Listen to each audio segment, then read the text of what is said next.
দেখো বন্ধুরা, আমি আজকে কি মাছ এনেছে, পার্শে মাছ। পার্শে মাছ বলে না, সেই পার্শে মাছ এখানে দেখো লাল লাল করে ভেজে রেখেছি।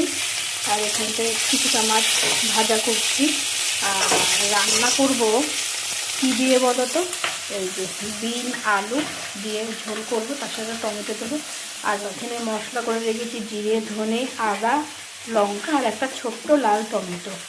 পেঁয়াজ কিন্তু দেবো না, মাছে কোনো পেঁয়াজ দেবো না, এমনি পাতলা একটা ঝোল করব।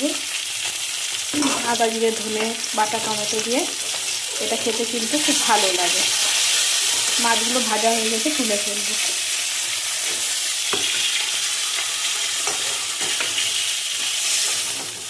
ফোড়নে দেবো কালো জিরে, জিরে ফোড়ন দিয়ে দিয়েছি। আলুগুলোকে একটু ভেজে নেবো লাল লাল করে।